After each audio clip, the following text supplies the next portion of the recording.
Magandang araw! Samahan niyo nga ulit ako for today's video sa pag-aasikaso din sa bahay. Dahil nung isang araw nga ho ay naubusan na kami ng bigas. Kaya naman ho, bago ako umuwi ng bahay ay dumaan muna ako dito para bumili ng bigas. Ayan nga ho, at yung tag 60 pesos nga yung binibili namin. Pero naman hong mas mura, yun nga lang hindi masarap. Alam mo naman, mas masarap talaga kapag mahal ka pa ba niya? Ay, hindi na boss. Sorry.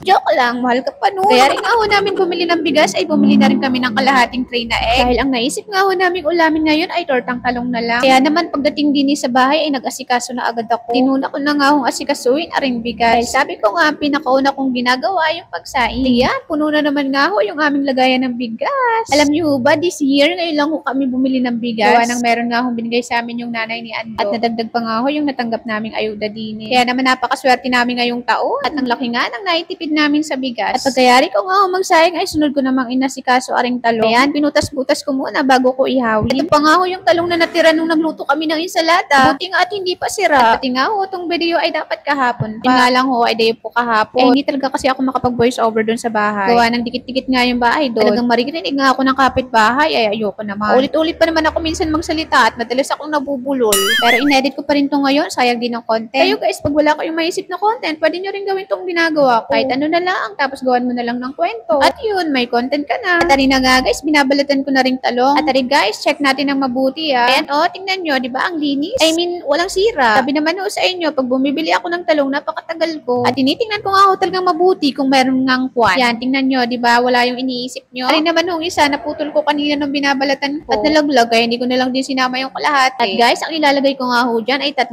egg. Para maganda yung pagkakaprito niya. Kaya natahaluan din natin yan ng pampalasa. Para nga hong ginisa. At rin ang paminta. At halu-haluin lang ho natin ng mabuti. Pero syempre, alam ko naman lahat tayo dito ay marunong magluto ng tortang talong. Pati ba naman to ay hindi mo pa alam, nako, mapapalo na talaga kita. At kung hindi mo pa nga talaga alam ay are, gayahin mo nang may matutunan ka. At rin na nga ho, pagkalagay ko dyan lahat, ibababad ko lang ho yan dyan ng ilang minuto. Dahil nga ho, are, kakain ho ako ng balut. Hindi na kayo dini at kumain ho tayo ng balut. Dati ho talaga, hindi sa pag-iinarte, hindi talaga ako kumakain neto. Hindi ko lang talaga tinitikman, kaya hindi ko alam ang lasa. Pero ito nga si Uncle Andunyo ay laging bumibili neto. At tuwing kumakain nga siya neto, talagang sarap na sarap siya. Kaya parang nainggit ako, tinikman ko. At yun, ang sarap pala talaga. Lalo na yung sabaw, ang sarap pala. Kaya nung natikman ko to, palagi na rin ako nagpapabili. Ayan, ang ganda pa naman ng nabibili naming balot. Kayo ba kumakain din neto? Hindi pa, try mo na, masarap pala talaga. Kaka-enjoy kainin, lalo na yung paghigop ng sabaw. Pero ang kinakain ko nga ho dito, yung dilaw lang. Pangalawa na tong kinakain ko. Try ko nga rin ho din yung suka. Guys, ang sarap talaga neto. Ayan tingnan nyo naman. Diba? Ang ganda pa netong nabili namin. Gusto ko to dahil marami yung dilaw.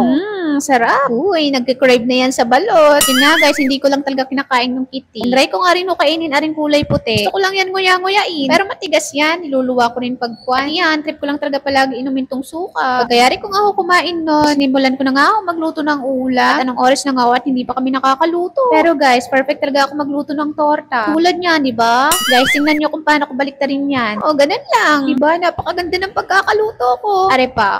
Di ba? Perfect. May idea na naman kayo kung paano baliktarin, no? Tari na nga guys, tingnan nyo, napakaganda talaga. Paano ba naman dati? Itong egg na nga lang lulutuin ko, hindi pa maganda. Kaya proud lang ako ngayon dahil ang dami ko na rin alam lutuin. At pag torta nga ho ang ulam namin, hindi rin mawawala ang sausawan dyan. Gumawa ho ako ng sausawan na tuwet kalamansi at may chili oil. Yan, gawa ho ni Uncle Andu yan. Kaya siguradong masarap yan. Uy, kainan na. Pero bago nga ho kami kumain, bigla nga ho nag-crave si Uncle Andunyo sa soft drinks. Kaya naman lumabas muna siya at tamang hintay lang ako din. Kita nyo na yan guys, gabi na talaga no. Ano ba naman, tortang talong na nga lang niluto namin, inabot pa ng alas 7. Tari nga ho guys, pumili siya ng RC. Solve na naman talaga kami din sa pagkain namin. Ayo guys, ano uulam nyo ngayon? Wala pa, tara, samahan nyo na lang kami kumain din. So guys, ari nga ho yung naging ulam namin nung nakaraan. At guys, hanggang dito na nga lang din ho aring video. Oops, teka, at ito nga si Uncle Andunyo, proud na proud sa ginawa niyang chili oil. Wala naman akong ibang maidahilan, kaya sabi ko na lang, oo, masarap ka ako. Joke lang, masarap naman talaga. Promise, ang sarap talaga ng gawa niya. So guys, hanggang dito na lang talaga. Wala na akong sasabihin. Wait.